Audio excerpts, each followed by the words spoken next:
La princesse Sarafina arriva à Greenhall 7 ans trop tard. Elle est arrivée dans un carrosse royal aux roues dorées, escortée par 30 gardes, et arborant la même assurance que le jour où elle m'avait congédié. Elle s'attendait à trouver un fiancé fidèle qui l'attendrait dans un manoir délabré à la campagne. Elle s'attendait à un homme solitaire qui aurait préservé sa place à table, sa bague dans son tiroir, son nom dans ses prières. Elle découvrit au contraire une province, des greniers pleins, des routes pavées, des vétérans s'entraînant en uniforme propre, des enfants lisant dans une école construite à l'emplacement d'une ancienne étable en ruine, les cloches du marché sonnant au-dessus des chariots chargés de blé, de laine, de vin et de médicaments. Puis elle m'a trouvé.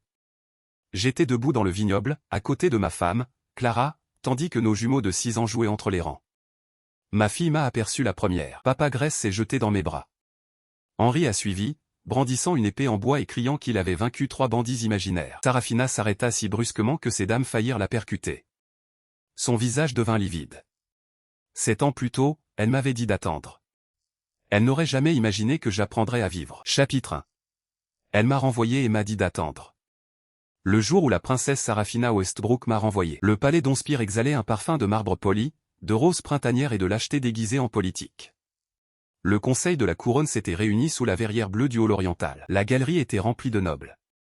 Les ministres se tenaient en rang serré. Les scribes royaux attendaient près de la longue table en chêne, munis de parchemins propres, d'encre fraîche et arborant les expressions obéissantes d'hommes formés pour consigner les conséquences sans les juger. Je me tenais aux côtés de Sarafina, en tant que son fiancé, le duc Nathaniel Blackwood, héritier des Marches du Nord, détenteur des contrats céréaliers Blackwood, des droits sur le fer, des écuries de cavalerie et de la majeure partie de la dette que le trésor de Westbrook prétendait ne pas exister. Pendant 5 ans, on m'a appelé son futur époux. Pendant 5 ans, j'avais alimenté sa faction politique, négocié en son nom avec les généraux des frontières, apaisé les seigneurs qui craignaient une femme sur le trône et payé les factures que son père était trop fier pour admettre qu'il ne pouvait régler. Sarafina avait alors 25 ans.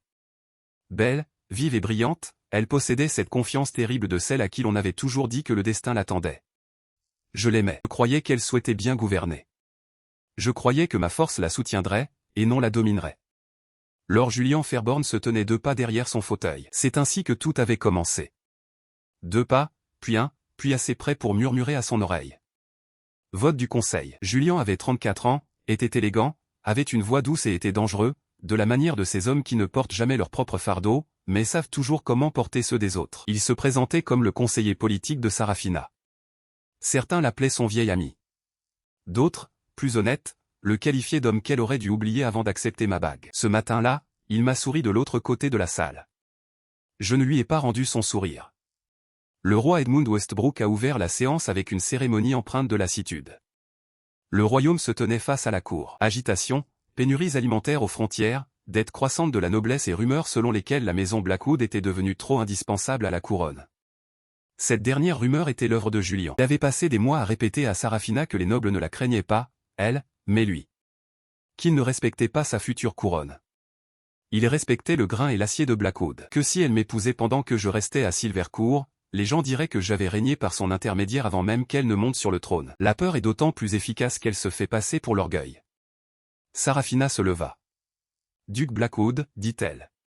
Pas Nathaniel, pas mon amour, pas même mon seigneur. La couronne a décidé de vous confier une mission capitale. Un silence de mort s'installa dans la pièce. Je la regardai. Elle ne détourna pas le regard. Le domaine de Greenveil a souffert de décennies de mauvaise gestion, a-t-elle poursuivi. C'est une propriété royale au potentiel immense, mais loin de recevoir l'attention qu'elle mérite. Nous pensons que vos talents seront mieux utilisés là-bas, pour reconstruire ces fermes, rétablir l'ordre et prouver au royaume que la force de Blackwood sert la couronne, et non elle-même. La voilà. Un exilé poli. Le voile vert n'était pas une tache. C'était une ruine oubliée dans la campagne de l'Ouest. Des greniers vides, des champs inondés, des intendants corrompus, des locataires malades, des chemins boueux qui engloutissaient les charrettes après la pluie, un endroit dont les chroniqueurs plaisantaient lorsqu'ils voulaient décrire le désespoir. Quelques nobles me regardèrent avec pitié, d'autres avec satisfaction. Le sourire de Julian s'accentua. Je ne dis rien, poursuivit Sarafina. Notre mariage sera reporté. En attendant que le climat politique s'améliore, une fois que Greenveil sera stable et que la cour ne remettra plus en question l'équilibre de notre union, je vous rappellerai. J'ai entendu le mensonge soigneusement préparé, pas une promesse rompue, pas un rejet. Attends, tandis qu'elle associait mon nom de famille à son avenir. Attends, tandis que Julian se tenait à ses côtés. Attendez, tandis que les ressources de Blackwood continuaient de soutenir le royaume. Attendez, tandis que ma vie restait pliée et mise de côté jusqu'à ce qu'elle la réclame à nouveau, Julian s'avança. Votre grâce, il ne s'agit pas d'une insulte.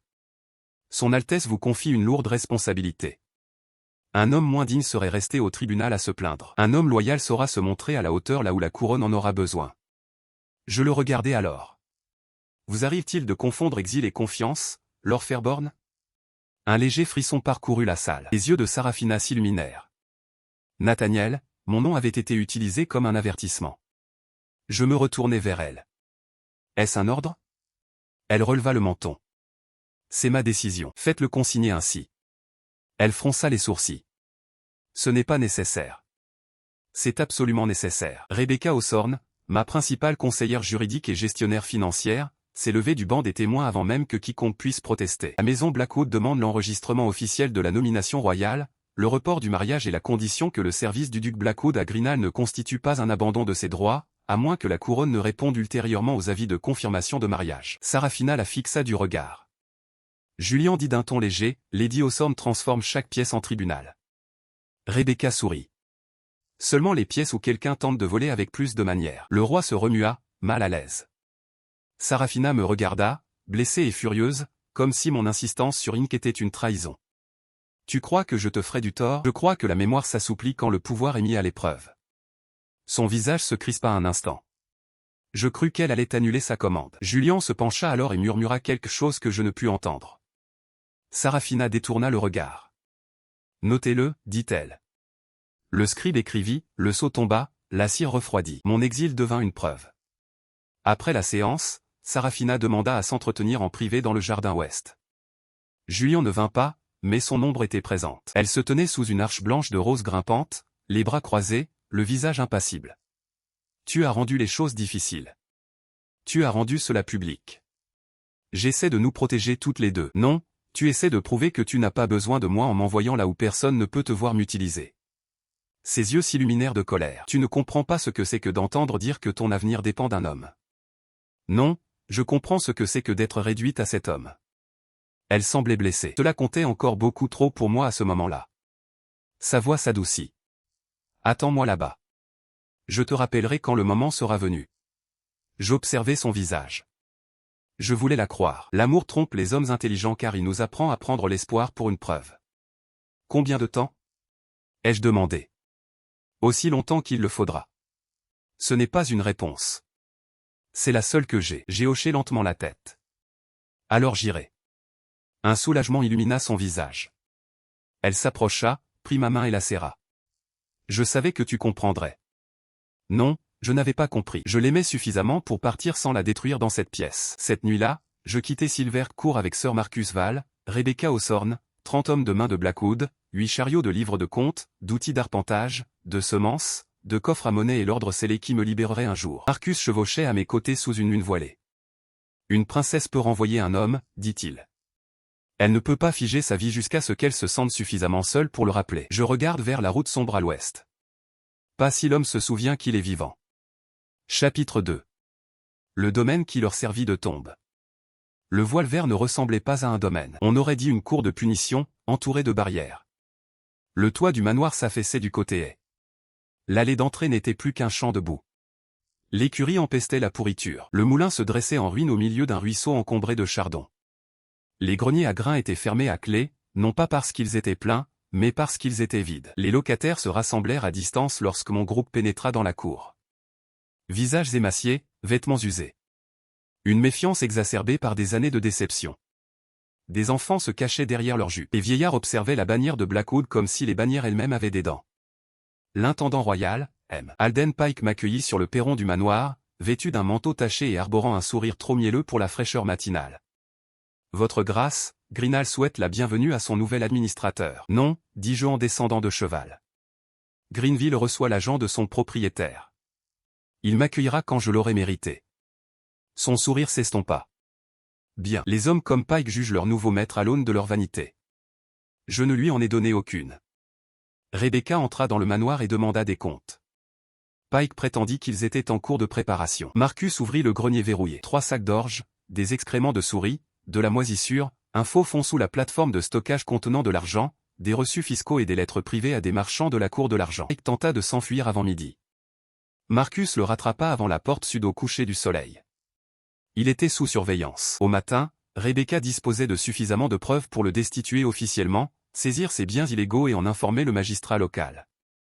Les locataires ont assisté à toute la scène sans applaudir. Les encouragements exigent de la confiance. Ils n'en avaient aucune. La première personne à me contester ouvertement fut Clara Whitfield. Elle est arrivée de la clinique du village juste après le crépuscule, portant une sacoche médicale et une fureur telle une lanterne. Elle avait 28 ans, les cheveux bruns tirés en arrière, les manches retroussées jusqu'aux coudes, et des yeux fatigués qui en avaient vu. Trop de souffrance rurale pour s'émerveiller des beaux manteaux. Et passer devant mes gardes sans s'arrêter. Marcus a bougé. J'ai levé la main. Elle s'est arrêtée à 1 mètre de moi. Vous avez ouvert le vieux grenier.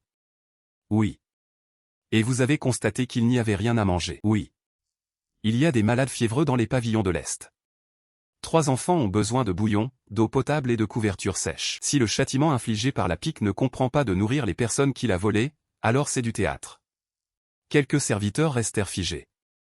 On ne parlait pas ainsi à un duc. À Silvercourt, à Greenville, les gens semblaient avoir de meilleures manières. « Quel est votre nom » ai-je demandé à Clara Whitfield, la docteure. La seule à 30 km à la ronde qui soit encore là. « Montrez-moi les cottages. » Elle avait l'air méfiante. « Bon, oui, vous êtes habillé pour la cour.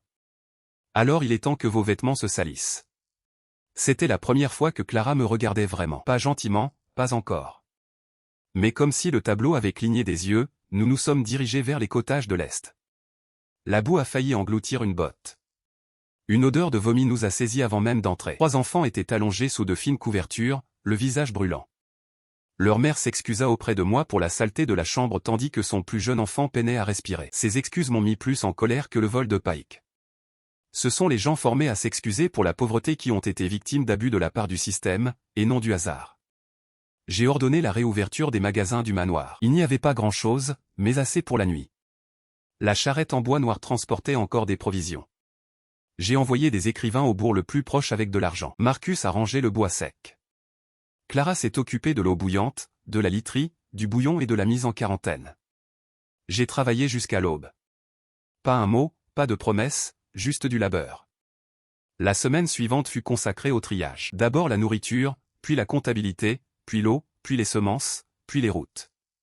Les problèmes de Greenville n'étaient pas mystérieux. Ils étaient simplement négligés. Le canal principal partant de la crête occidentale s'était effondré à 2 endroits. Sans lui, les champs étaient inondés au printemps et s'asséchaient en été. Le moulin était resté à l'abandon car Pike faisait payer les locataires pour moudre le grain dans le moulin privé d'un cousin.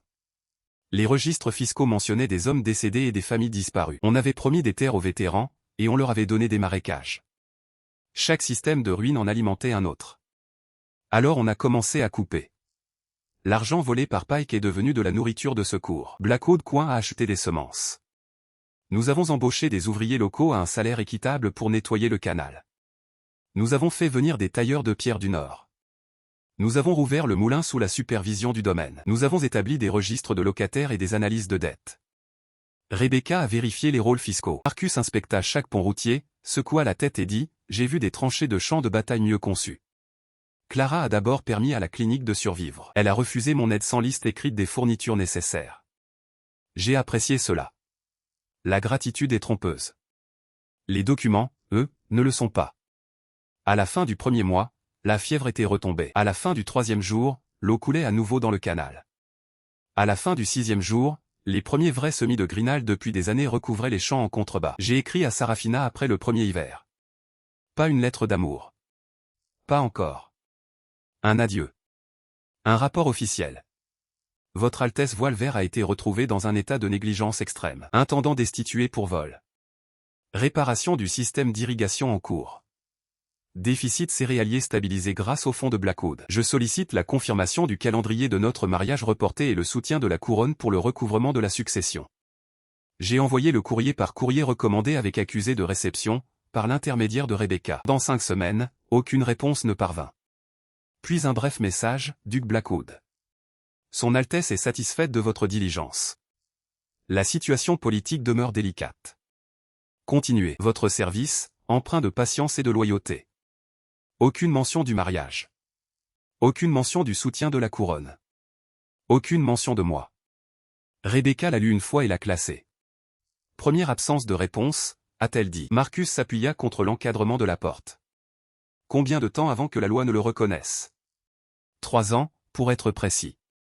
Je contemplais le canal réparé. Alors nous serons précis. Chapitre 3. La lettre qu'elle n'a jamais lue. La 2e année. Greenville avait suffisamment verdoyant pour que l'on cesse de prononcer son nom sur le ton de la plaisanterie. Le canal tenait bon. Le moulin réparé tournait. La première récolte de blé ne nous a pas enrichis, mais elle a nourri le domaine et a laissé un surplus suffisant pour payer les ouvriers sans avoir à emprunter sur mes comptes du Nord. Cela à lui seul piqua la curiosité de Thomas Gray.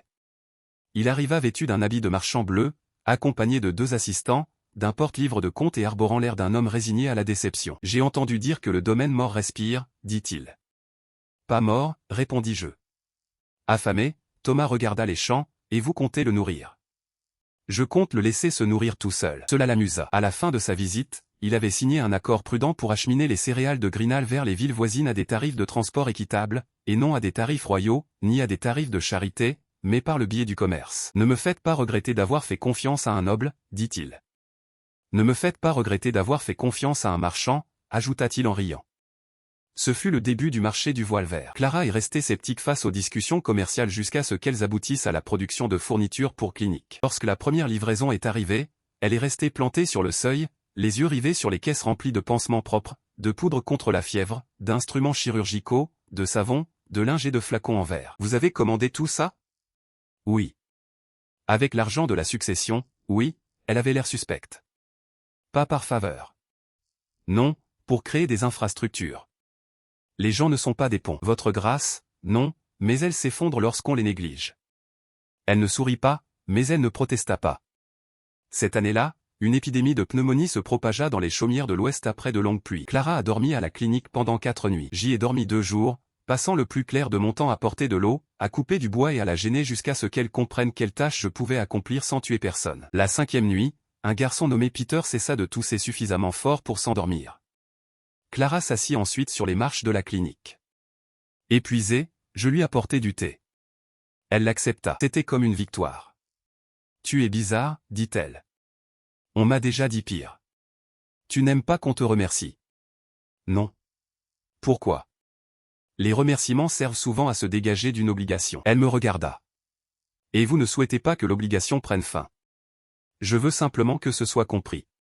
Elle tenait la tasse de thé à 2 mains. La plupart des nobles souhaitent que les gens soient suffisamment reconnaissants pour ne plus rien demander. La plupart des nobles sont la raison pour laquelle Voilevert avait cette apparence. À ce moment-là, elle a esquissé un sourire si bref qu'il m'a troublé. J'ai de nouveau écrit à Sarafina ce printemps-là. Une seconde lettre officielle. Votre Altesse, Greenall a stabilisé les premières récoltes. Je demande confirmation que le report du mariage royal reste temporaire et qu'une date sera envisagée après la prochaine saison judiciaire. Au fil des ans, une clarification juridique s'impose, tant pour la maison Blackwood que pour le reçu du transporteur muni du sceau officiel de la couronne. Rebecca en a fait 3 copies. Aucune réponse, pas même la moindre politesse. 2 mois plus tard, un message royal parvint par l'intermédiaire d'un secrétaire subalterne. Son Altesse reconnaît les services continus du duc Blackwood et l'encourage à rester concentré sur Greenville, où son travail revêt une grande valeur symbolique pour la couronne. Valeur symbolique. Je l'ai tendu à Rebecca. 2e absence de réponse, dit-elle. Marcus cracha dans la poussière de la cour. À Silvercourt, Sarafina ne lisait pas mes vraies lettres. Je ne le savais pas encore. Je me doutais de quelque chose. La main de Julian se manifestait à chaque silence. Selon des informations en provenance de la capitale, il gérait désormais la correspondance politique de Sarafina. Il l'avait persuadée qu'une communication trop directe avec moi risquait de relancer les rumeurs selon lesquelles elle dépendait de la force de Blackwood. Il lui envoyait des résumés.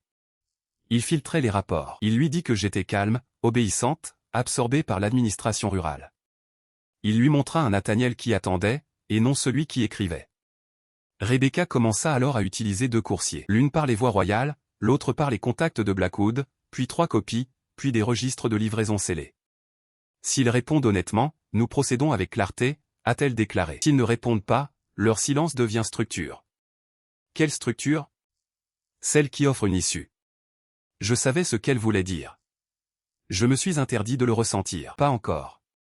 La 3e année, Greenville a enregistré son premier véritable excédent. Sous la direction de Clara, nous avons développé la culture du blé, l'élevage de moutons et de haricots, les vergers et la culture de plantes médicinales. Elle savait quelles plantes les villageois utilisaient déjà et lesquelles les marchands vendaient à prix d'or. Je savais comment adapter l'offre sans laisser les spéculateurs la dévorer. Nous nous disputions souvent au sujet des prix, des obligations des locataires, de la question de savoir si la clinique devait facturer de petits frais aux familles qui pouvaient payer, ou encore de la possibilité d'embaucher d'anciens contrebandiers s'ils connaissaient les chemins de traverse. Clara, 1,5. J'ai gagné moins que ce que j'avais annoncé. Elle est devenue indispensable à Greenville avant même que j'admette qu'elle l'était devenue pour moi. Un soir, après une campagne de vaccination dans la salle de classe de l'école du village, nous sommes rentrés à pied au manoir sous un ciel étoilé. Il m'a demandé, « L'aimes-tu encore ?» Inutile de préciser de qui il s'agissait. J'ai mis trop de temps à répondre. Oui, ai-je fini par dire. Celle en qui je croyais, la vraie femme. J'ai regardé dans cette direction. J'attends de savoir s'il s'agit de la même personne. Le visage de Clara était impénétrable. C'est une vie douloureuse. Oui. Le sait-elle? J'ai écrit. A-t-elle répondu? Non. Peut-être a-t-elle alors répondu, cela ne m'a pas plu car je savais que c'était vrai. À la fin de la 3e année, Rebecca a préparé le 3e avis officiel de confirmation de mariage. La formulation était exacte. Par la présente, le duc Nathaniel Blackwood demande la confirmation formelle de l'intention de la princesse Sarafina Westbrook de procéder aux fiançailles royales, de fixer une date de mariage raisonnable ou de libérer le duc Blackwood de l'accord reporté. L'absence de réponse substantielle peut constituer un abandon de fiançailles au sens du droit des fiançailles nobles. Je l'ai longuement contemplé, puis j'ai signé. Le coursier est reparti vers l'est le lendemain matin. Aucune réponse ne vint. 3 mois plus tard, Rebecca entra dans mon bureau avec un dossier scellé. La loi est disponible, dit-elle. Marcus resta silencieux près de la fenêtre. J'ai examiné le dossier pendant 3 ans. Sarafina m'avait fait comprendre qu'il fallait attendre, sans rien me dire de plus.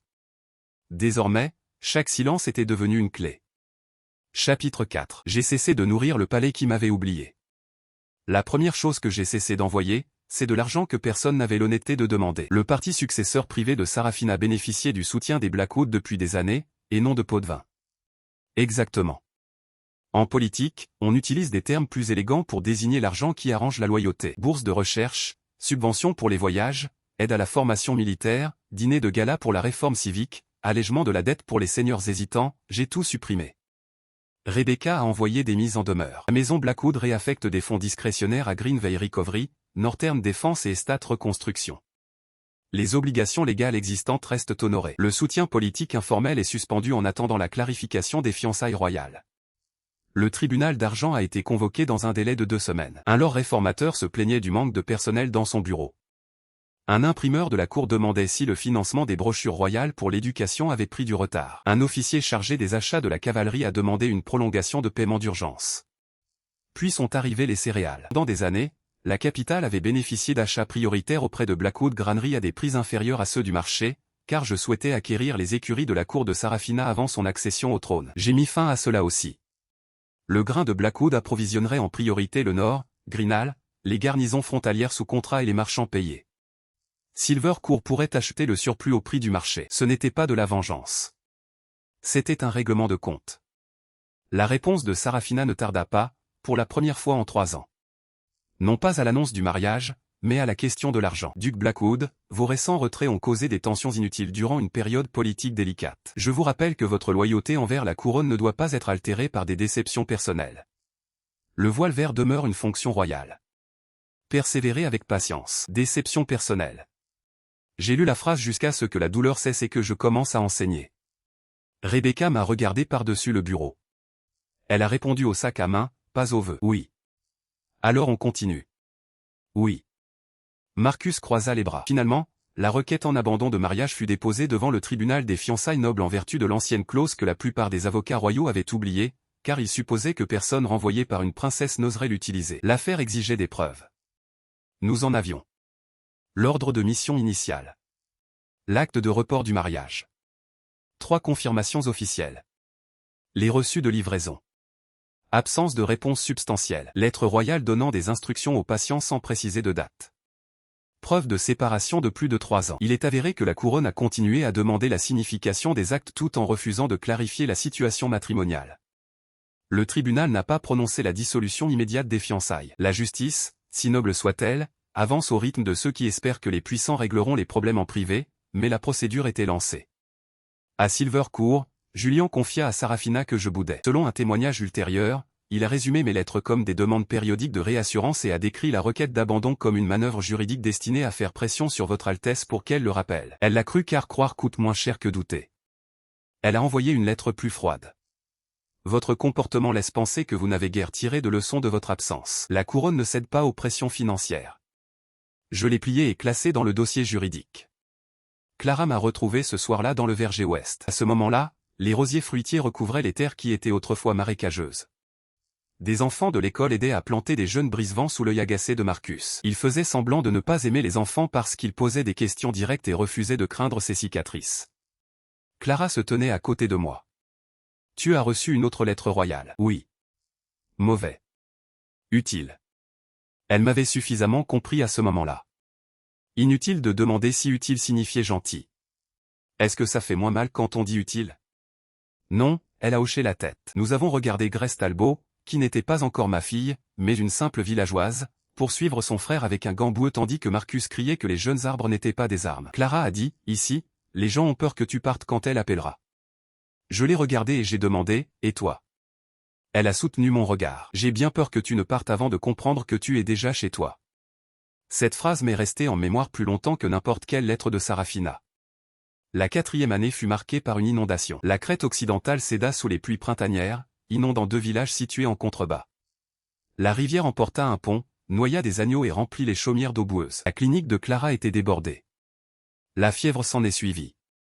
J'ai envoyé des demandes urgentes à Silvercourt pour obtenir des secours d'urgence car Greenville restait techniquement un domaine royal sous mon administration. Le palais a présenté des condoléances protocolaires et promis d'étudier la possibilité d'une réforme future du système de drainage. Sans chariot, sans argent, sans médicaments, sans rien, nous nous sommes débrouillés par nous-mêmes. Les fonds de Blackwood permirent de reconstruire le pont. Thomas Gray accorda des crédits aux marchands pour l'achat de bois.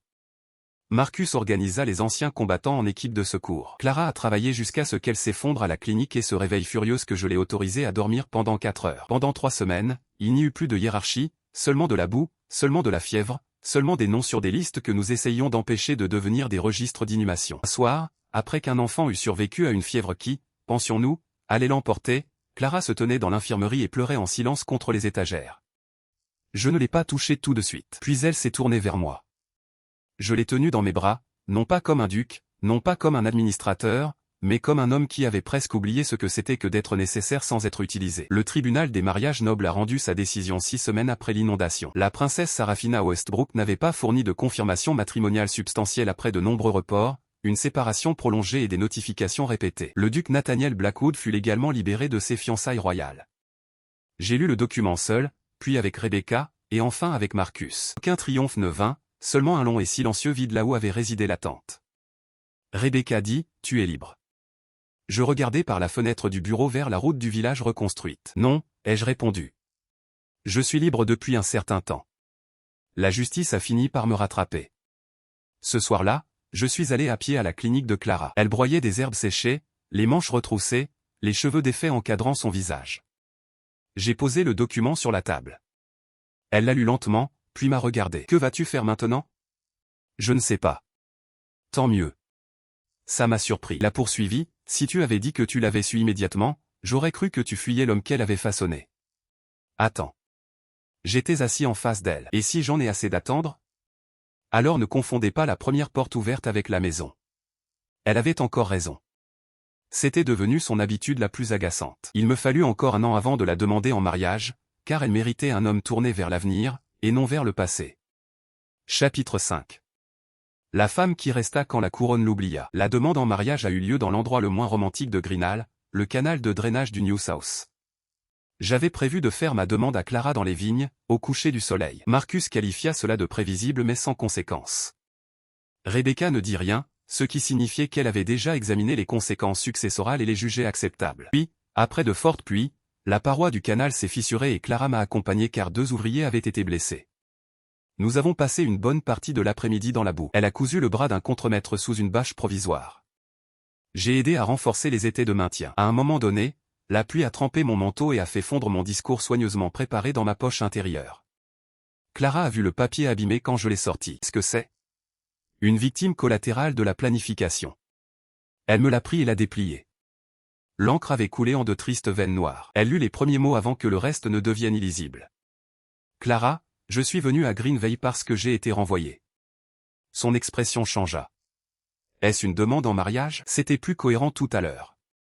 Elle m'a fixé du regard, puis a ri. Clara ne riait pas souvent. Quand elle riait, c'était vraiment mérité. Je restais là, dans la boue, la pluie ruisselant sur mon visage, me sentant à la fois plus jeune et plus terrifié que jamais. J'avais prévu un meilleur endroit, dis-je. J'aurais détesté ça. Je m'en doutais. Et toi?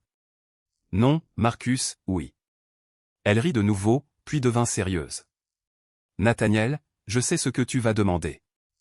Dis-le quand même. J'ai pris sa main boueuse. Je ne pose pas la question par solitude. Je ne la pose pas parce que la loi m'a libéré. Je ne vous pose pas cette question pour prouver quoi que ce soit à une femme qui a cessé de me répondre. Je vous la pose parce que lorsque Greenveil était au bord du gouffre, vous êtes resté. Alors que j'étais encore à moitié un fantôme attendant un appel, tu m'as dit la vérité.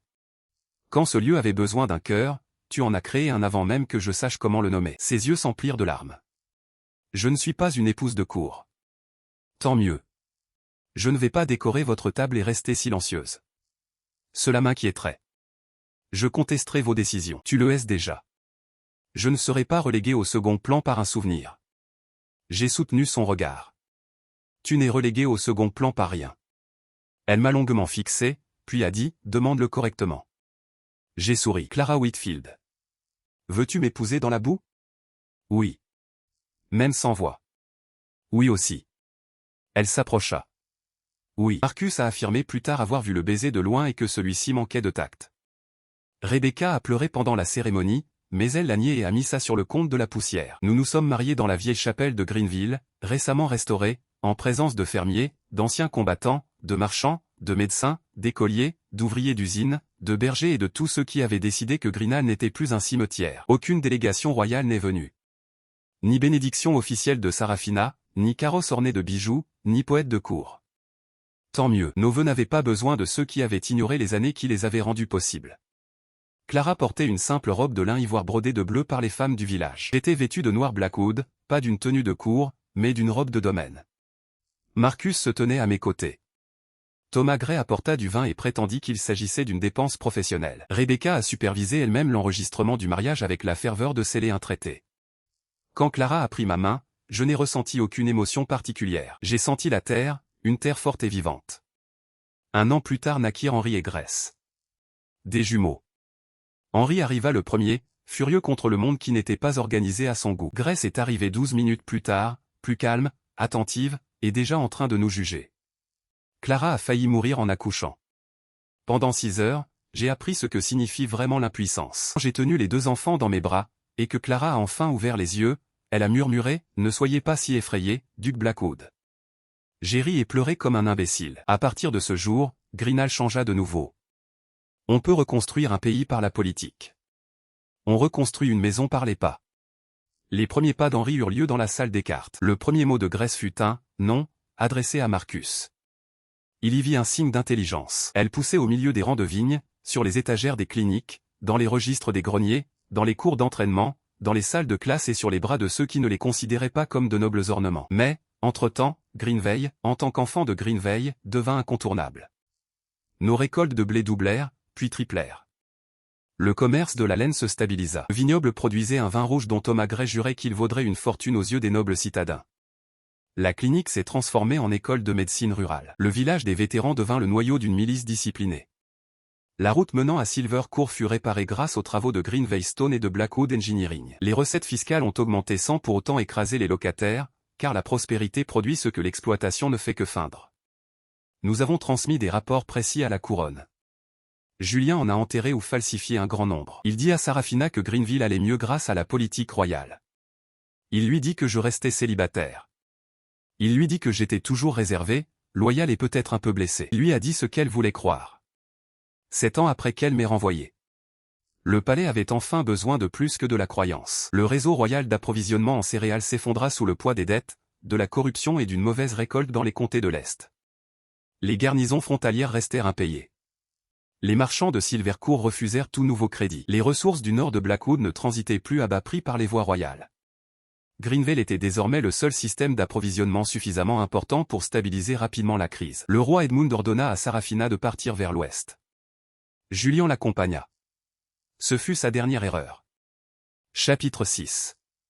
J'ai fondé une famille là où elle a laissé une chaise vide. Le matin de l'arrivée de Sarafina, Grace tentait de convaincre Henri que l'on pouvait dresser des grenouilles comme garde du palais. Henri s'y opposa pour des raisons d'organisation. Les grenouilles ne peuvent pas manier l'épée, dit-il. Grace, tenant une petite grenouille verte à 2 mains, répondit, elles peuvent mordre les chevilles. Henri réfléchit. C'est de la guerre irrégulière. Je me tenais dans le vignoble en riant tandis que Clara nouait le ruban qui dépassait de Grace et disait aux 2 enfants qu'aucune grenouille n'était autorisée près de la table du petit déjeuner, garde du palais ou non. Le premier corps royal retentit sur la route de l'Est. Clara leva les yeux. Pas moi. Nous les attendions avant midi. Marcus s'approcha par le chemin du manoir. Carrosse royale, roue dorée, 30 gardes. Fairborn, à l'arrière, semblait avoir une mauvaise odeur avec sa selle. Clara se leva lentement. Voulez-vous que les enfants montent? J'ai observé Henri déposer délicatement la grenouille dans un seau, comme s'il se préparait à un déploiement militaire. Non, ai-je dit, c'est leur maison. Clara m'a regardé. Une question se lisait dans ses yeux. Ni jalousie, ni peur, seulement un partenariat. J'ai pris sa main. Je ne cache pas la vie que j'ai construite, car elle est enfin venue la voir. Ses doigts se sont resserrés autour des miens. Bien. La suite royale entra dans Greenville par la porte et ralentit presque aussitôt. Cela me réjouit plus que de raison. Ils s'attendaient à la décrépitude. Au lieu de cela, ils passèrent devant la place du marché où des charrettes s'alignaient sur les pavés et où les marchands criaient leurs prix sous des auvents peints. Ils passèrent devant l'école où des enfants récitaient leurs leçons aux fenêtres ouvertes. Ils passèrent devant la clinique, désormais agrandie et composée de 3 ailes. Ils passèrent devant les maisons des anciens combattants, le moulin restauré, la bourse de la laine, les tours du grenier et la cour de la milice où hommes et femmes s'entraînaient sous les ordres des commandants de Marcus. Chaque rue était une preuve. Chaque enfant en bonne santé était un témoignage. Chaque entrepôt plein était une accusation. Sarafina descendit de la calèche dans la cour du manoir. Elle avait 32 ans maintenant, toujours aussi belle, plus réservée, plus fatiguée. Autour des yeux, cette année l'avait moins marquée que moi. Mais le pouvoir laisse des traces sur une personne. Elle portait une robe de voyage bleu foncé, une cape royale, et l'expression de quelqu'un qui tente de reprendre le contrôle de la situation avant d'admettre qu'elle n'y comprenait rien. Julien descendit de cheval derrière elle. Il paraissait plus âgé, plus doux, plus riche. Son regard parcourut la cour, scrutateur, plein de ressentiment, calculateur. Je m'approchai avec Clara à mes côtés et les enfants derrière nous, sous leur surveillance. Votre Altesse, dis-je en m'inclinant. Sarafina me regarda comme si le titre la blessait. Nathaniel Grinal accueille la délégation royale. Son regard se porta sur Clara, puis sur nos mains jointes. Un léger pli se dessina entre ses sourcils. Julien fut le premier à le remarquer. Votre grâce, dit-il d'une voix suave, vous avez accompli un travail remarquable. Son Altesse a toujours été convaincue que cette mission vous permettrait de développer pleinement vos talents. Marcus, derrière moi, émit un son proche du grognement. J'ignorais Julien. Sarafina jeta un coup d'œil autour de la cour. Ce n'est pas ce à quoi je m'attendais.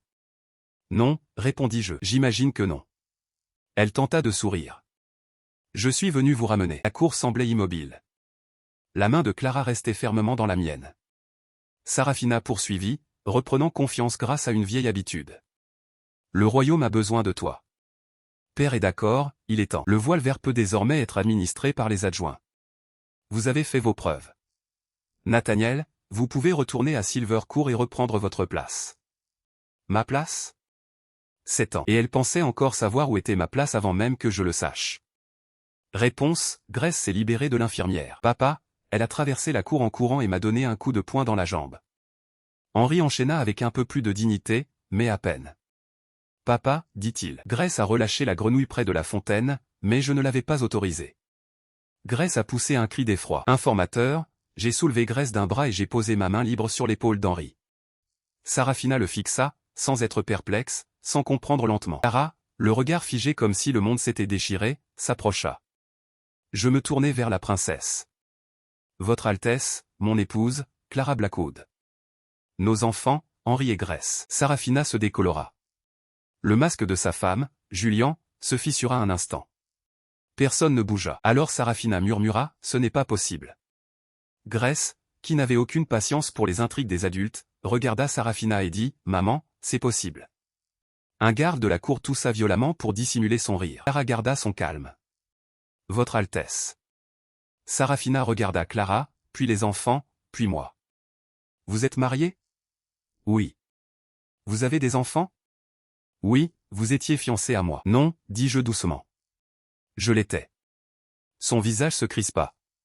Julien reprit ses esprits et s'avança. C'est scandaleux, duc Blackwood. Tu comptes donc afficher ton mariage illégal devant la princesse dont tu as trahi les fiançailles? Le regard de Clara se glaça. Marcus s'approcha. J'ai déposé Grace au sol et j'ai fait signe à l'infirmière d'emmener les 2 enfants à l'intérieur. Ils ont protesté. Clara leur a lancé un regard. Ils ont obéi. Une fois partis, je me suis tourné vers Julien. Attention. Il releva le menton. Non, votre grâce.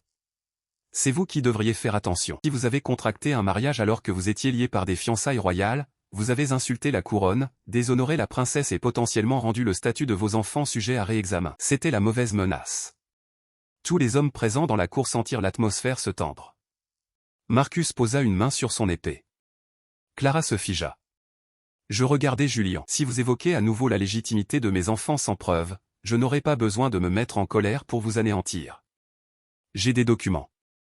Rebecca apparut sur les marches du manoir, comme appelée par un mot. Elle portait un étui en cuir. J'attends depuis 7 ans de pouvoir l'ouvrir, dit-elle. Chapitre 7. Elle était revenue pour un homme qui n'existait plus. Nous nous sommes déplacés vers la salle du conseil municipal de Greenhall, car certaines humiliations méritent un abri. Sarafina était assise à la longue table, Julien à sa droite, mais moins près qu'auparavant. Ces dames de compagnie se tenaient derrière elle. Les gardes royaux restaient postés aux portes, sous la surveillance des hommes de Marcus. Clara était assise à côté de moi. Rebecca posa son étui en cuir sur la table avec le calme révérence d'un prêtre déposant les écritures devant un démon. Julien prit la parole en premier, car les hommes imprudents confondent souvent les premiers mots avec la maîtrise de la situation. Il s'agit d'une affaire privée aux graves implications royales.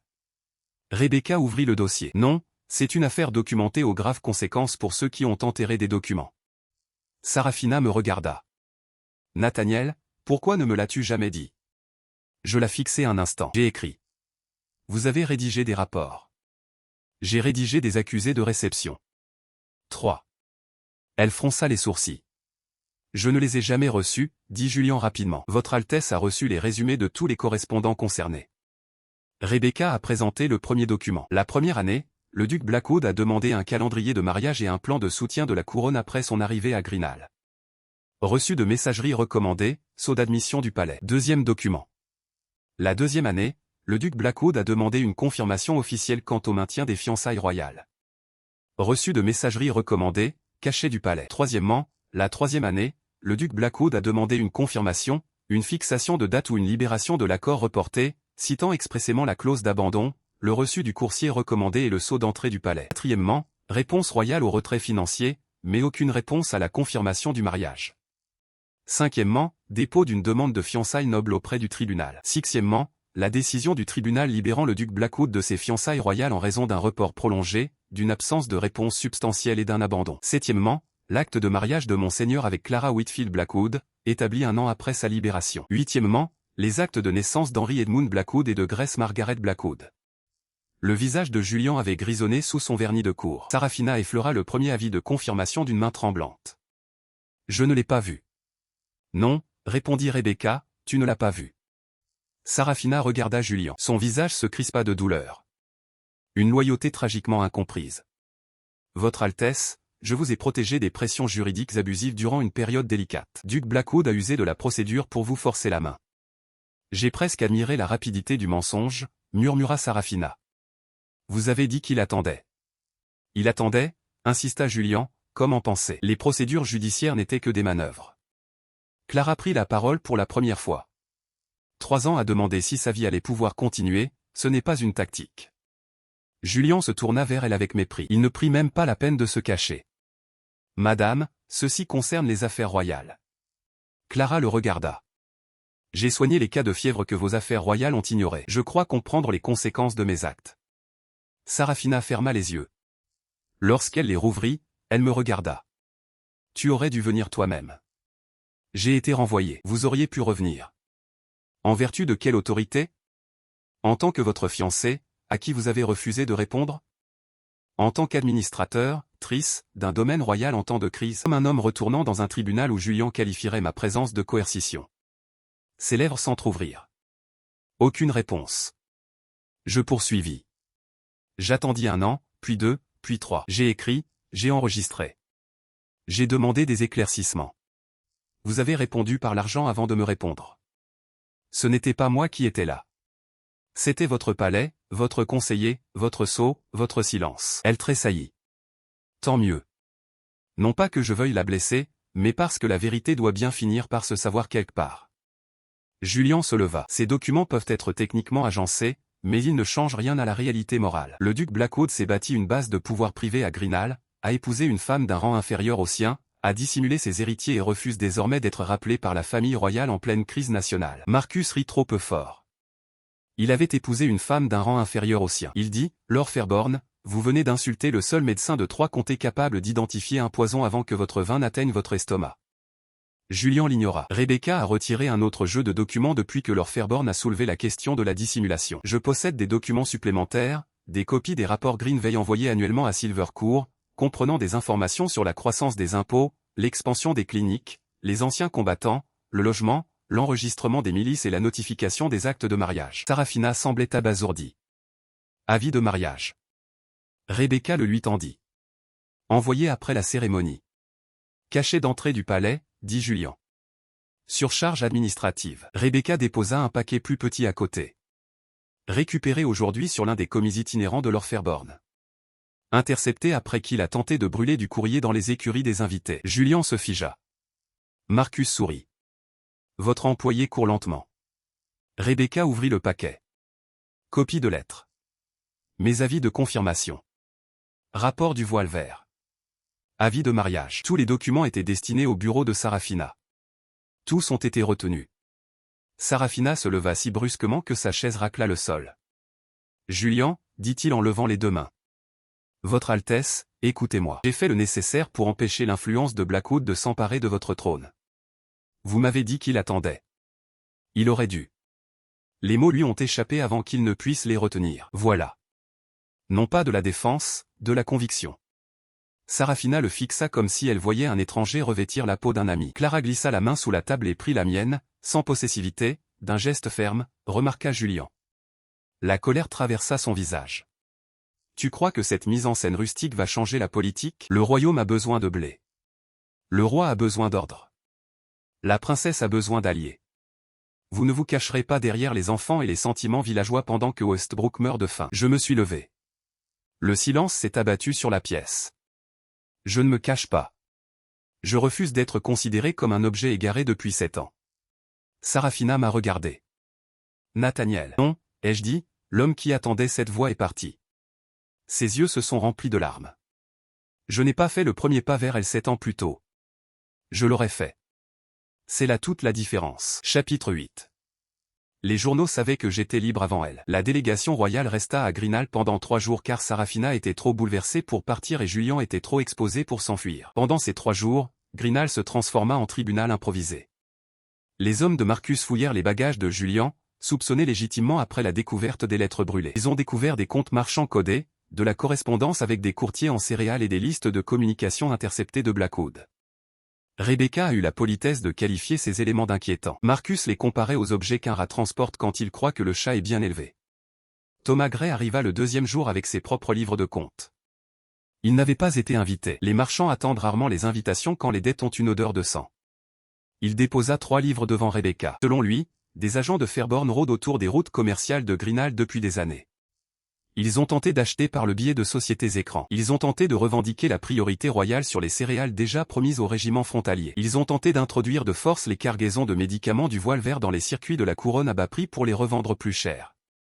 Sarafina a entendu cela dans la salle du conseil. Son visage se crispa à chaque page. Julien tenta de discréditer Thomas en le traitant de prophète. Thomas sourit. Monseigneur, je suis prophète. C'est pourquoi mes comptes sont exacts. Les mensonges nuisent à la fidélisation de la clientèle. Clara faillit esquisser un sourire. Au bout de 3 jours, le schéma était clair. Julian n'avait pas seulement caché mes lettres. Il avait bâti un monde factice autour de Sarafina. Dans ce monde illusoire, j'étais loyal mais soumis. Greenville prospérait car la politique royale m'y avait judicieusement affecté. Mon célibat persistant témoignait de ma loyauté indéfectible. Mes restrictions budgétaires ont révélé du ressentiment. Mes actions en justice ont prouvé des pressions. Mes rapports sur les besoins locaux n'étaient que des drames ruraux exagérés. Et Julian, le patient Julian, l'avait protégé de tout cela. La réalité était bien moins flatteuse. Il avait profité de mon absence pour renforcer son emprise sur les correspondants du palais. Il avait placé ses hommes dans les services d'approvisionnement militaire. Il avait détourné les contrats de vente de céréales par l'intermédiaire de marchands alliés. Il avait profité des pénuries. Il avait expliqué à Sarafina ce qui la rendait fière et dépendante. Confronté à l'intégralité des documents, il changea de stratégie. D'abord le déni, puis la minimisation, puis la nécessité patriotique, et enfin le blâme. « Votre Altesse, dit-il dans la bibliothèque la troisième nuit, vous m'avez demandé de veiller à ce que le duc Blackwood ne domine pas votre cour à distance. Vous avez vous-même reconnu que son influence était étouffante. J'ai agi conformément à vos souhaits. » Sarafina était assise près du feu, pâle et épuisée. J'ai demandé des résumés. Je ne vous ai pas demandé de cacher des documents légaux. Vous ne vouliez pas qu'il vous contrôle grâce à des documents légaux. Sa voix se brisa. Je ne voulais pas le regarder en face. Ce furent les premiers mots sincères qu'elle prononça. Un silence pesant s'installa. Julian y vit une opportunité. Exactement. Je t'ai protégé. Sarafina leva les yeux vers lui. Non, tu as protégé la version de moi qu'il t'était le plus facile de contrôler. Il tressaillit. Enfin, elle avait compris quelque chose. Trop tard pour nous aider. Il n'est pas trop tard pour lui nuire. Le lendemain matin, le roi Edmund envoya une convocation officielle à Silvercourt. Toutes les parties concernées étaient tenues de comparaître devant un conseil de nobles chargé d'enquêter. Julian parut d'abord soulagé. Il pensait que le palais lui serait favorable. Ceux qui vivent au tribunal oublient que les preuves peuvent voyager. Rebecca commença à emballer les documents. Marcus a posté des gardes. Clara a préparé des médicaments pour le voyage car elle se méfiait des routes royales et des médecins royaux. Je l'ai trouvée à la clinique en train de trier des flacons. Tu n'es pas obligé de venir. Elle ne leva pas les yeux. Si, je dois venir. Clara. Elle s'arrêta et se tourna vers moi. Pendant 7 ans, Grinal a été ignoré parce que des gens comme moi n'étaient pas là quand des gens comme eux nous discréditaient. Je m'en vais. J'ai acquiescé. Son ton s'est adouci. Et puis, je suis ta femme. Je m'en souviens. Tant mieux, parce que ça a l'air de les contrarier. Malgré tout, j'ai ri. Les enfants restèrent à Greenville chez la tante de Clara et la moitié des gardes du manoir. Grace s'y opposa violemment. Henry a demandé une explication écrite quant à son absence lors de la révélation stratégique d'une trahison. Marcus m'a reproché de lui avoir appris des expressions toutes faites. Avant notre départ, Sarafina a demandé à voir le vignoble où elle avait aperçu les jumeaux pour la première fois. J'ai accepté. Nous nous y sommes rendus à pied en gardant une distance respectueuse. Ni Julian, ni Clara, aucun garde assez proche pour entendre. Elle contempla la rose. C'est vous qui avez construit tout ça. Beaucoup de gens aussi. Vous comprenez ce que je veux dire? Oui. Elle effleura une vigne. Je t'imaginais seul ici. Je sais. C'était cruel de ma part. Oui. Elle ferma les yeux. Je n'y avais pas pensé comme à de la cruauté. C'est souvent ainsi que la cruauté survit. Il se tourna vers moi. Tu me détestais? Non. Et maintenant? Non. Un espoir vacilla. Je l'ai étouffé avant qu'il ne puisse renaître. La haine signifierait que je continue d'organiser une partie de ma vie autour de toi. Son visage se crispa. Je le mérite. Oui. Elle regarda vers le manoir où Clara venait de sortir pour parler à un coursier. Tu l'aimes. Oui. Et les enfants, ils sont ma vie. Ces mots m'ont touché plus fort que prévu, car ils étaient vrais. Sarafina porta brièvement sa main à sa bouche. Je croyais que ta vie t'attendait. Non, j'ai dit que vous n'aviez gardé que la partie que vous aviez conservée. Chapitre 9. Il a caché mes lettres et vendu son royaume. Le noyau d'argent ne savait plus comment me regarder à mon retour. 7 ans plus tôt. J'étais parti en tant que fiancé différé, duc utile, un homme suffisamment éloigné du centre pour que la cour puisse faire croire que l'exil était une affectation. Je suis revenu avec ma femme à mes côtés, mon intendant portant cette année de preuve, mon commandant de nuit escortant les témoins, et la prospérité de Greenvale nous devançant de rumeurs. La capitale avait moins changé qu'elle ne le croyait. Même marbre, même bannière, même gens chuchotant entre leurs mains, mais une faim différente planait dans l'air. La crise des céréales avait fait flamber les prix. Les soldats postés à la porte extérieure semblaient dénutris. Les étals des marchands étaient moins chargés. Le jardin du palais était toujours en fleurs, mais la ville alentour paraissait fragile. Le roi Edmund nous reçut dans la salle du conseil. Il paraissait plus âgé que ses 58 ans. La reine Marguerite était assise à ses côtés, le regard clair et empreint de tristesse. Elle regarda Clara avec respect avant de se tourner vers Sarafina. Cela en disait long. Julian, vêtu de velours vert foncé, se tenait près du centre, dissimulant sa panique. Sarafina se tenait à l'écart. Cela en disait long. Le conseil s'ouvrit sur l'accusation de Julian. Il prétendait que j'avais utilisé Greenveil pour créer un état privé, que j'avais retiré mon soutien à la couronne en pleine crise, que j'avais contracté un mariage illégitime alors que j'étais émotionnellement lié à la princesse, et que j'avais refusé d'être rappelé légalement. Il parlait bien, comme toujours. Puis Rebecca se leva. Son élocution n'était pas éloquente, mais précise. Elle commença par l'ordre des tâches, puis le report du mariage, puis mon premier rapport, puis les 3 avis de confirmation de mariage, puis les sceaux d'admission du palais, puis l'absence de réponse, puis les avis de retrait financier, puis la décision du tribunal concernant l'abandon de domicile, puis mon mariage légal, puis les actes de naissance, puis les rapports annuels de Greenall, puis les copies dissimulées trouvées parmi les effets personnels de Julian. Chaque document fut présenté au greffier du conseil. Chaque sceau fut authentifié. Chaque date tranchait un PAN du récit de Julien. Il l'interrompit 2 fois. Le roi l'autorisa une fois. La reine Margaret y mit fin une seconde fois d'un regard.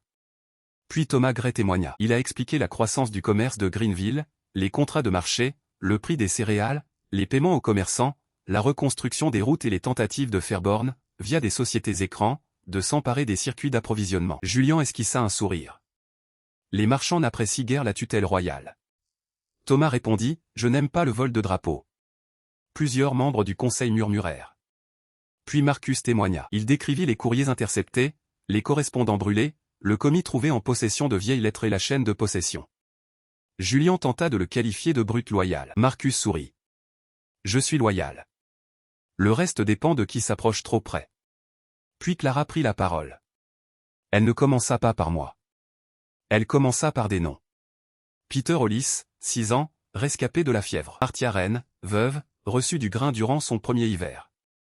Samuel Coate, ancien combattant, reçu des terres après l'inondation. Annabelle fut formée comme sage-femme.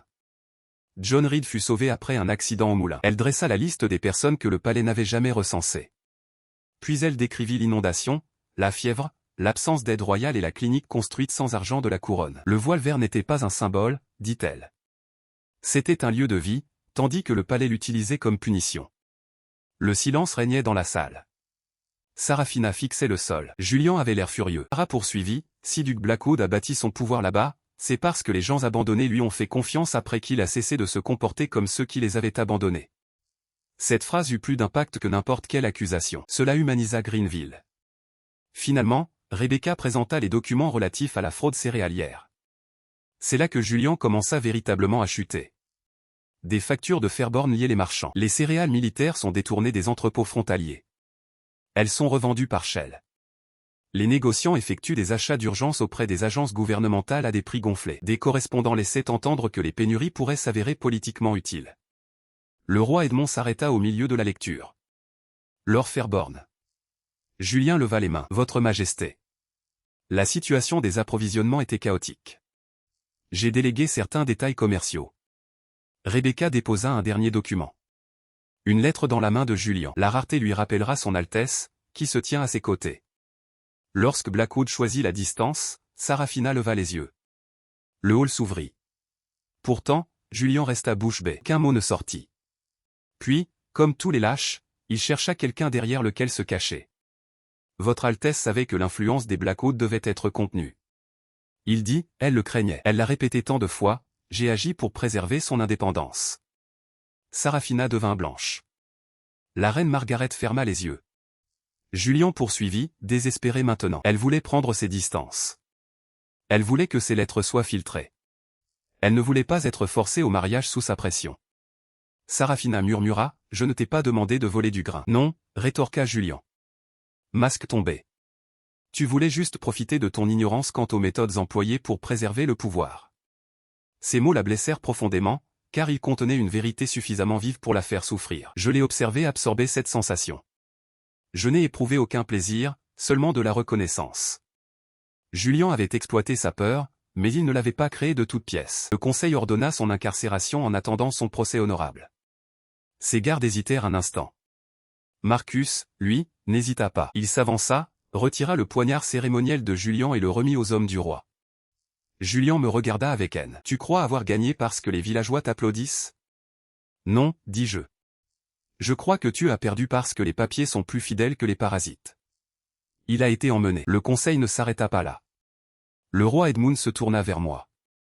Duc Blackwood, le royaume a besoin de grains du voile vert. Oui. Et votre coopération? Oui. Vous nous le fournirez par écrit? Des prix justes, sans subvention cachée, sans obligation personnelle déguisée en devoir national. Personne n'était habilité à parler au nom de Greenall, hormis mon bureau. Il semblait peiné, mais il acquiesça. Le pouvoir respecte ce que le désespoir l'oblige à respecter. Sarafina me regarda pour la première fois de l'autre côté du couloir. Elle n'avait pas l'air d'une princesse qui avait perdu le contrôle. Elle ressemblait à une femme qui s'était enfin trouvée face à elle-même. Chapitre 10. Le conseil apprit qui avait maintenu le royaume en vie. L'examen officiel du conseil dura 6 jours. Au bout de 3 jours, tous les nobles de Silvercourt comprirent que l'enquête avait changé de direction. Elle portait initialement sur la question de savoir si j'avais trahi la couronne. Ce fut une leçon sur la façon dont la couronne avait trahi ses compétences. Rebecca présenta le registre de Greenville sur 7 ans. Aucune subvention royale ne fut versée après la mission initiale. Blackwood Capital a investi dans l'irrigation, les moulins, les fournitures médicales, les semences, les céréales, les routes et la sécurité. Croissance des recettes fiscales provenant d'un rendement honnête, et non d'une extorsion des locataires, réinstallation des anciens combattants, réduction du banditisme, expansion des cliniques, ralentissement de la propagation des épidémies, alphabétisation scolaire, amélioration des comptes agricoles, formation des milices, stabilisation des transports, maintien de l'approvisionnement en céréales des garnisons frontalières même après l'échec des voies royales. Chaque chiffre était un clou de plus dans le cercueil de Sarafina, et non un clou dans son cercueil. Elle n'était pas la principale antagoniste, contrairement à Julian. Mais dans le cercueil de son illusion, le conseil apprit comment Greenall avait nourri des régiments que le palais prétendait approvisionner. Comment les pharmacies de Greenville avaient soigné les soldats dont les soldes militaires étaient retardés, comment les ingénieurs de Blackwood avaient réparé des routes que les géomètres royaux considéraient encore comme étant en cours d'examen. Comment le palais avait qualifié mon travail de symbolique tout en achetant les résultats par l'intermédiaire de marchands. Thomas Gray prenait un plaisir excessif à son témoignage. Le voile vert paie à temps, disait-il. Cela l'a rendu suffisamment rare pour qu'il devienne puissant. Un duc des comtés de l'Est objecta, devons-nous célébrer un seigneur privé devenu indispensable? Rebecca répondit, avant que je puisse le faire, non. Vous devez demander pourquoi la couronne est devenue dépendante d'un seigneur privé qu'elle a ensuite ignoré. L'objection fut ainsi close. Clara fut la surprise du conseil. Les dames de la cour s'attendaient à ce qu'elle se fasse toute petite. Elle ne l'a pas fait. Elle parlait franchement, répondait avec précision et ne prétendait jamais être autre chose que ce qu'elle était, un médecin, une épouse, une femme qui avait vu la politique se transformer en fièvre dans les poumons d'un enfant. La reine Margaret demanda à s'entretenir en privé avec elle. Clara accepta. À son retour, je lui demandai ce que la reine avait dit. Clara répondit, elle s'est excusée au nom du palais. Ça a dû être étrange. Ça l'était. Et je lui ai dit que les excuses devaient être accompagnées de chariots de ravitaillement. Je l'aimais tellement à ce moment-là. Ça m'a fait mal. Le 5e jour, Sarafina témoigna, non. On s'attendait à ce que la défense de Julian l'ait forcée à répondre. Son affirmation selon laquelle elle avait voulu que je sois contenu signifiait qu'elle devait soit tout nier et passer pour une idiote, soit admettre suffisamment de vérité pour commencer à devenir meilleure. Elle se présenta devant le conseil en simple uniforme bleu marine, sans bijoux hormis le sceau royal. J'ai envoyé le duc Blackwood à Greenall, dit-elle. Je me suis dit que c'était stratégique. Je me disais qu'il comprendrait. Je me disais que reporter mon geste n'était pas un abandon, car je comptais bien le rappeler un jour. Ses mains se crispèrent. Je n'ai pas lu toutes ces lettres. J'ai laissé Lord Fairborn résumer ce que je ne voulais pas affronter. J'ai pris le silence pour de la loyauté. J'ai pris la distance pour du contrôle. J'ai profité du succès de Greenveil sans me soucier du prix à payer. Le silence régnait dans la salle. Je n'ai pas ordonné à Lord Fairborn d'intercepter des documents officiels ni de détourner des céréales. Mais j'ai créé un espace où il ne pouvait me dire que ce qui préservait ma fierté. C'était la vérité la plus dure qu'elle ait prononcée. Cela ne réparait rien, et cela comptait. Une fois qu'elle eut fini, elle ne me regarda pas. Tant mieux. Pour une fois, ses aveux n'étaient pas destinés à obtenir mon pardon. Le 6e jour, le conseil rendit ses conclusions provisoires. Julian Fairborn serait jugé pour dissimulation de communication, abus de pouvoir, corruption dans le trafic de céréales militaires et fausses accusations contre un père. Les documents légaux de Greenall ont été validés. Mon mariage était incontestable. Le statut d'Henri et de Grèce a été officiellement reconnu par la couronne. Le retrait du soutien discrétionnaire de Blackwood était légal. Greenall négocierait un approvisionnement d'urgence en céréales en vertu d'un contrat, et non d'une obligation. Le dernier point en suspens concernait le statut futur de Greenall. Le roi Edmund souhaitait un accès direct à la famille royale, car la crise l'avait contraint à la sincérité. J'ai refusé. Rebecca proposa plutôt une expansion autonome sous l'administration de Blackwood. Grinnell ayant été désigné province essentielle de la couronne pour les céréales, la médecine rurale et l'établissement des anciens combattants, et régi par un pacte écrit en termes clairs, ils ne pouvaient pas reprendre ce qu'ils avaient abandonné. Ils pouvaient en tirer profit. Ils pouvaient en apprendre davantage. Mais ils ne pouvaient plus contrôler ma vie. Le vote a été adopté car la faim est une force de persuasion puissante et les preuves m'avaient rendu trop coûteux à menacer. Après la séance, Sarafina a demandé à me parler. Clara était à mes côtés quand le message est arrivé. « Va-t'en » a-t-elle dit. « Tu es sûr ? Je sais vers qui tu retournes. » C'était ça, la confiance. Pas cette confiance fragile qui exige des preuves à chaque instant. La confiance inébranlable qui sait ce qui a déjà été choisi. J'ai rencontré Sarafina dans le salon d'hiver de la reine. Aucun garde n'était assez proche pour entendre. Pas de Julian, pas de public. Elle se tenait près de la fenêtre, regardant la cour où l'on chargeait des chariots de documents pour le procès de Julian. Elle resta longtemps silencieuse.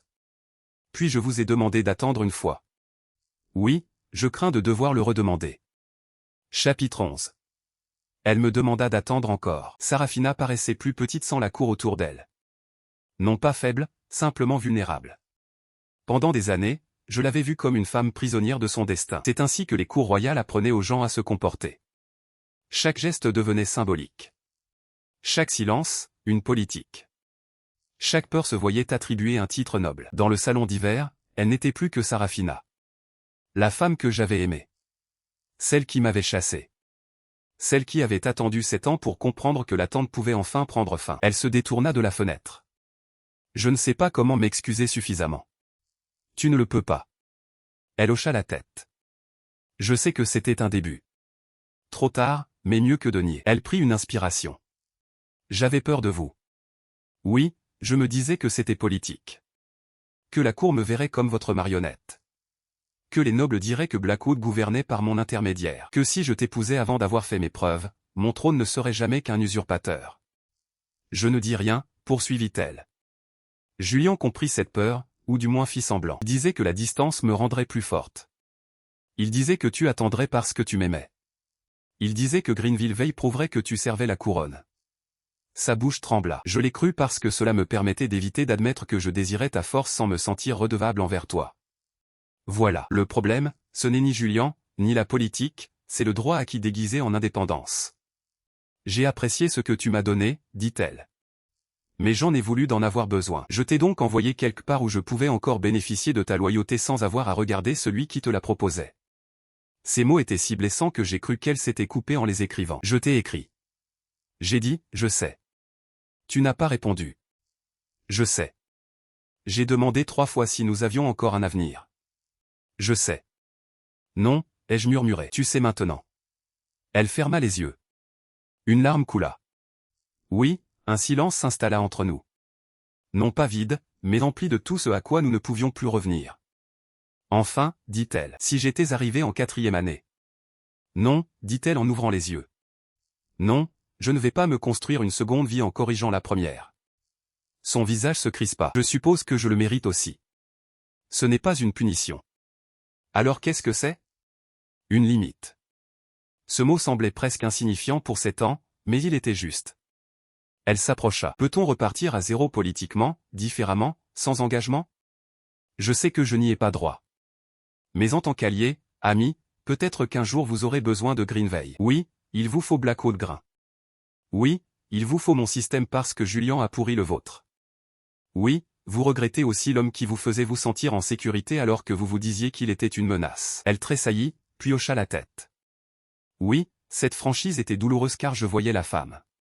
Elle deviendrait peut-être meilleure, plus sage, plus seule, mais pas mienne. Je négocierai avec la couronne. J'ai dit que je soutiendrai les réformes qui protègent les personnes, et non l'orgueil. Je vendrai les céréales à un prix équitable. Je contribuerai à la refonte du droit de l'offre. Je ne serai pas votre confident. Elle se couvrit la bouche. J'allais te demander d'attendre. Je sais. Pas pour le mariage. Je sais que c'est impossible. Mais pour que je devienne digne de votre confiance, vous ne pouvez pas demander à ma femme et à mes enfants de vivre à côté d'une chaise vide. Gardez-les pour votre propre développement. Ses larmes coulèrent en silence. Non, je ne peux pas. J'ai déjà eu mon attente. Elle a duré plus longtemps que nécessaire. Je sais. Désormais, mon temps appartient à ceux qui le partagent avec moi. Elle regarda vers la porte au-delà de laquelle Clara se trouvait quelque part dans le palais. Sans doute en train de dire à un médecin royal que son système d'inventaire était absurde. Me déteste-t-elle? Non. Pourquoi? Parce qu'elle n'en a pas besoin. Elle a ma vie. Sarafina laissa échapper un rire entre deux larmes. C'est peut-être la chose la plus cruelle que tu aies dite. Ce n'était pas censé se passer ainsi. C'est encore pire. Peut-être s'est-elle essuyé le visage et s'est-elle redressée. La princesse est revenue peu à peu. Pas l'ancien masque. Exactement. Quelque chose de plus discipliné. Je ne le redemanderai pas. Bien. Je ne remettrai pas votre mariage en question. Vous ne pourriez pas. Je le sais. Mais je n'essaierai pas. Cela comptait, même si c'était moins qu'elle ne l'espérait. Elle sortit un papier plié de sa manche. Je l'ai écrit hier soir. C'est une reconnaissance officielle par laquelle la couronne reconnaît la décision d'abandon. Votre mariage, vos enfants et l'autorité de Greenville sont en cours de négociation. J'ai signé avant de venir ici. Ma mère a été témoin. J'ai reçu le document. Le sceau était authentique. Le texte était clair. Pour une fois, elle avait écrit avant de poser la question. C'était un signe de progrès. J'apprécie, dis-je. Elle acquiesça. J'aurais aimé comprendre plutôt que l'amour sans respect n'est qu'une autre forme de spoliation. Moi aussi. Mais les souhaits ne mènent pas au chemin. Nous nous sommes séparés sans nous toucher. À mon retour dans notre chambre d'amis, Clara rangeait les dossiers médicaux. Elle leva les yeux. Eh bien? S'excusa-t-elle. Bien. Elle a demandé à être hébergée à l'avenir. Le visage de Clara demeura impassible. Je lui ai dit qu'il n'y avait pas de chaise libre. Clara a traversé la pièce et m'a caressé la joue. Était-ce difficile? Oui. Le regrettes-tu? Non. Elle m'a embrassé. Ce baiser n'avait rien de passionné. C'était chez elle. Chapitre 12. La vie qu'elle pensait attendre. Le procès de Julian Fairborn dura 9 jours. Il entra vêtu comme un homme d'État et repartit dépouillé de tous les postes qu'il avait utilisés pour se rendre indispensable. Le tribunal l'a reconnu coupable d'avoir étouffé des communications royales, falsifié des résumés diffusés à la radio, entravé les procédures de fiançailles nobles, commis des actes de corruption dans le commerce des céréales militaires, falsifié des itinéraires commerciaux et porté sciemment de fausses accusations contre la maison Blackwood. Ses terres furent saisies pour restitution. Sa maison de ville fut vendue. Ses alliés s'enfuirent, victimes de maladies soudaines ou d'une ignorance crasse. Il fut condamné à l'emprisonnement à perpétuité au donjon de Greyford. Loin des couloirs du palais et près de la frontière, des soldats avaient dîné tard car des hommes comme lui trouvaient du profit dans la faim. Il tenta une dernière déclaration. Il a accusé Sarafina d'avoir peur. Il a accusé mon influence. Il a accusé la pression de la cour. Il a accusé les marchands. Il blâmait tout le monde, sauf celui qui avait su transformer les lettres en levier et le grain en or. Personne ne l'écoutait. Ce fut le pire châtiment pour Julien. La prison n'était pas sans importance. Le roi Edmund signa le pacte de Greenall 2 semaines plus tard. Le domaine de Greenall est devenu la province de Greenall sous l'administration héréditaire de Blackwood, avec une autorité élargie en matière de réforme rurale, de stabilisation des céréales, d'installation des anciens combattants et d'infrastructures médicales. La couronne achèterait des céréales d'urgence à des tarifs négociés, sans subventions cachées, sans conseiller de la cour avec des prétentions de priorité imaginaires, et sans accès royal aux entrepôts de Greenville sans autorisation écrite. Rebecca a rédigé les clauses. Thomas Gray a amélioré le calendrier de paiement. Clara a ajouté les obligations relatives aux fournitures médicales. Marcus a ajouté des dispositions concernant la protection par la milice. Il a ensuite prétendu ne pas comprendre pourquoi tout le monde semblait nerveux. Sarafina a signé en tant que témoin de la couronne. Sa main ne tremblait pas. C'était important. Elle n'a pas demandé à s'entretenir de nouveau en privé. C'était ce qui importait le plus. Nous sommes retournés à Greenall au début du printemps. Les enfants nous attendaient au portail du manoir. Grace avait perdu une autre dent et insistait sur le fait que cet espace lui donnait un air féroce. Henry avait rédigé un rapport sur la faisabilité de la garde par des grenouilles et concluait que ces dernières étaient psychologiquement utiles mais logistiquement peu fiables. Marcus le qualifia de génie. Clara leur a dit qu'ils avaient tous les deux besoin d'un bain. Je me tenais dans la cour, tenant mes enfants dans mes bras, tandis que des chariots arrivaient derrière nous, transportant des pactes signés, des accords commerciaux, des chartes médicales et l'avenir que Greenville avait mérité en survivant à la négligence pour la première fois depuis des années. Je n'écoutais pas l'appel de l'été. Greenall agrandit l'école. Le vignoble donna ses meilleures récoltes. La clinique forma 12 nouveaux apprentis. Des familles d'anciens combattants s'installèrent le long de la route de l'Ouest. La première délégation de la réforme royale arriva pour étudier l'irrigation, les registres fiscaux et la médecine rurale. Clara les a terrorisés pour qu'ils prennent des notes utiles. Sarafina s'est faite plus discrète en public. Selon certains, moins brillante, d'autres plus prudente. La reine Marguerite écrivit 2 fois à Clara au sujet des dispensaires ruraux. Le roi Edmond cessa de qualifier de tradition les attentes non satisfaites. C'était un progrès, non une rédemption. Un progrès. Un soir, près des moissons, Sarafina vint à Grinal une dernière fois sans cérémonie, accompagnée d'une petite escorte seulement, sans Julien, sans exigence, sans convocation royale. Je l'ai aperçue du haut du vignoble avant qu'elle ne me voie. Elle s'était arrêtée près du chemin en contrebas, observant à distance respectueuse Clara qui marchait avec Henri et Grace entre les rangs. Henri portait une ardoise. Grace portait un panier trop grand pour elle. Clara rit de quelque chose qu'il disait. Je restai un instant invisible, près du muret de pierre, et observai Sarafina contempler la vie qu'elle croyait suspendue. Lorsqu'elle me remarqua, elle ne s'approcha pas immédiatement. Elle inclina la tête, non comme une princesse, devant un sujet, comme une personne qui reconnaît une porte qu'elle n'ouvrira pas. Puis elle regagna sa calèche. Plus tard, une lettre arriva. De plaidoyer, pas de requête, un seul paragraphe. Nathaniel, je comprends maintenant que je ne t'ai pas envoyé seul à Greenville.